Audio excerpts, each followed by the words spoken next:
The fact that he not only spins away from the defense, but he can feel the defender's body. Sometimes as an offensive player, if you can feel their body, you can use that to your advantage, because a lot of defenders like to lean on you.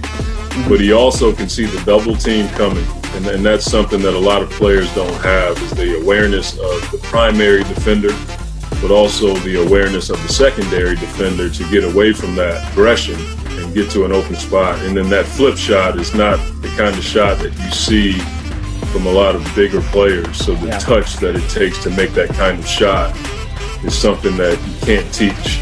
A lot of times guys just have the ability to make those kinds of shots. And guards in the NBA use the floater.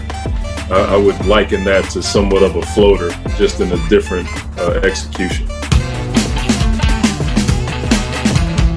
Kai uses a bit of a hesitation and pump fake all in one. So you see that left foot, we call that kicking the door down. When he makes his move, you can see that left foot lift up into the air, and he takes a big step.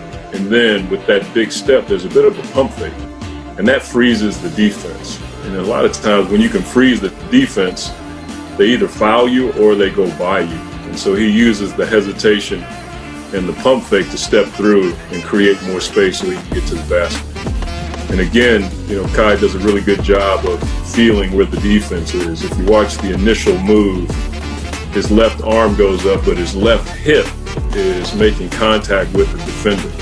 And if you can feel the defender in the post, you can get a read on how he's guarding you. So before he even lifts up his foot to kick the door down, he can feel the defender's presence and positioning. And from there, he just uses his skill and footwork, and that hesitation pump fake allows for him to get to the basket.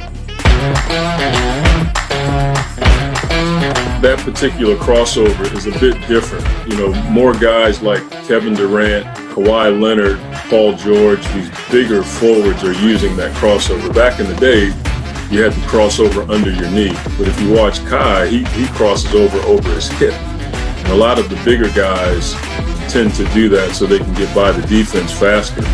And by doing that, if you look at his left shoulder, his crossover creates that room for his left shoulder to get through. And once you get your left shoulder through, sometimes past the defender, it's hard for the defender to recover. You can see number 71, he's trying to contest that shot, but it's because Kai got his left shoulder through right there after that first dribble.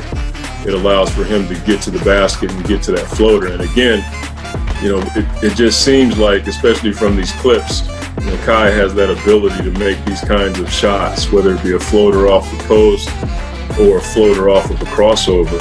Those are the kinds of shots that you work on by yourself in the driveway or at the park when nobody's around, and it looks like it's paying off for him. Well, anytime you face the basket, it allows for you to see where the defense is coming from. I always tell big guys, when they get to that position, face up and take a picture of the defense.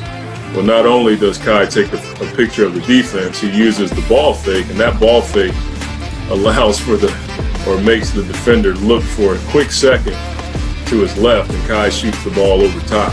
And one of the reasons why he looked is, in today's basketball economy, there's so many cutters on the backside. And so the defender probably thought Kai was throwing it to a cutter to the basket. Kai used it to his advantage. But I like the footwork. Not only does he face up, you can look at his left foot. He takes like 2 or 3 baby steps to get to his position. And we call that testing the water. Sometimes you take that baby step to see if the defense is going to react. Sometimes the defender may open up. Sometimes he'll stay still. If he stays still, you can go right by him. And so if you look at his left foot, he takes like 3 or 4 steps, like pop, pop, pop, pop. And a lot of times that can throw a defender off, and you can get a gauge on how he's going to guard you. So there's a number of things here. The ball fake, the footwork, the patience, and the ability to take a picture of the defense to see where the double team may come from, to see if it's crowded in the paint. That's savvy. That's a lot of savvy for a young player.